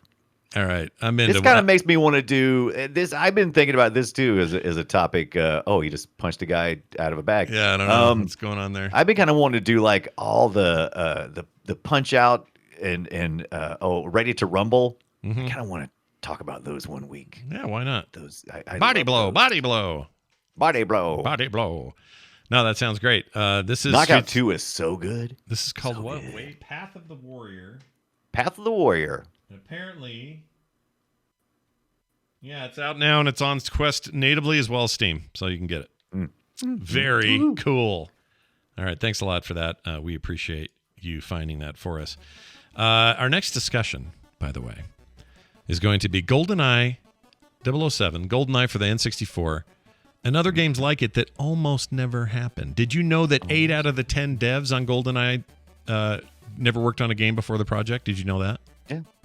I know, and that's crazy. And Yeah. I can't believe GoldenEye almost never got made. Can you imagine? I can't imagine a world without GoldenEye. I so we're can't. gonna I talk can't about either. it. It hurts my brain, but I'm gonna get me a real copy of GoldenEye 007 right now. Yeah, can I'm play it. very excited about this because I'm going to get. We're going to talk about how I used to divide my screen up with the cardboard. I did that whole thing that people did. Did you really? Oh hell yeah, I did. I loved it. That I is love that game, hilarious. and I wanted the You can't multiplayer. see what I'm doing over here. I wanted the multiplayer to be more fair, so so I put dividers up so people couldn't see each other's screen. I bet you made it real fair. I bet you totally didn't cheat. I mean, Stupid. you got to do what you can to keep everybody real. But that game's amazing, and why was it amazing, and how come it almost didn't happen? Well, we'll get into it. Okay, that's next week. And other games like it. There's a few like that, but mostly it'll be an eye on GoldenEye. And, An eye on GoldenEye. Yep. Yes, I love it. Arguably the biggest third-party game on that console, wouldn't you say? It absolutely is. And I'm looking on Amazon right now because I was thinking, well, that's kind of cheap for a SNES game. An N64 game. Yeah. GoldenEye 007 game cartridge. This is the description. GoldenEye 007 game cartridge. Boys games for N64 US version. How much? Brand UWA. Oh, $24.99. I'm pretty sure this is a big old fat fake. But Brand what do UWA? I care? Yeah. I'm going to stick it in my Retron 5. Yeah, when's the last Anyway, time you got a brand Ouya game? So get that. Right. Yeah. Yeah. This isn't Ouya like the Ouya, is it? Don't do that. We don't want that. That No, thing sucked. no. It was UWA. Y-O-U. UWA. We should do a whole story on how shitty that thing turned out to be. Ugh. Yeah, but does anyone want to hear about the saddest story ever told? In the history of video I games. don't. Yeah, I don't think anyone wants to hear that story. Probably It just not. makes me sad. It's pretty bad. But that'll be next week. So come back for our discussion on GoldenEye 007. Was that a whole? What was the name of the game? Just GoldenEye, right? Or was it? Yeah, it's GoldenEye. That's what I called it. I didn't call it 007. It's called GoldenEye. That's what I always say. Yeah, You well, play GoldenEye, right? Yeah, it'd be weird. No one says 007 GoldenEye. Who says that? No one says Nobody that. says that. Nobody says that, nor should they say that, so never say that. In the meantime, check us out over on our Patreon, patreon.com/playretro. We need your help to exist and subsist, and we need it based on your good graces. Head on over there, throw a buck our way, or whatever you feel good about at patreon.com/pay. That's only 2 rounds of Dragon's Lair. That's all it is. Yeah, think of that. 2 rounds of Dragon's Lair, and you're in. Oh, amazing. Love it. PlayRetroShow@gmail.com, PlayRetroShow on Twitter, and you can find everything else you need at frogpants.com/PlayRetro. Leave us reviews wherever you get your shows, be it Spotify, Apple Podcasts, whoever. Google, I guess. Facebook had one, but no one knew, and they just canceled it. It's not there anymore. Oh, yeah, I know. I got an email. I mean, they kept sending me, put your podcast this, diff. They did that for like 3 months, and then like last month they said, we're closing down podcasts. Yeah, I don't know what they well. were. That's the dumbest thing they ever did. They're dumb over there. I like the they've done a medic. lot of I like dumb the things. Quest, but I don't like a lot of other dumb Except stuff. for Farmville. That was cool. Yeah, it's not theirs though. That's freaking. Who is that? I guess That's whoever that. Zynga. That's who that is. Zynga. That'll do it for us. Hey Brian, anything else you'd like to add before we get out of here today? Yeah, if you want to watch me play these games poorly, I do it every night, 6 p.m. Eastern Time, Monday through Friday, and sometimes on Saturday. Come hang out. We'll play some stupid video games. That's right. And also, if you're like, man, what about like the current gen? What about all the new stuff? Check out Core on Thursday nights, where we do just that. Core podcast available wherever you get your podcasts as well. Come check that out and get a double dose of Frog Pants gaming goodness. All right, that's going to do it for us. Thank you all for listening and being here. We'll see you next time. Barf!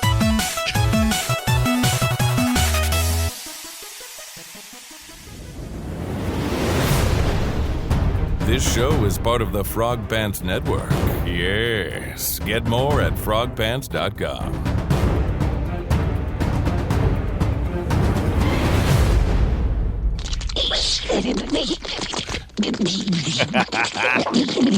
I hate it.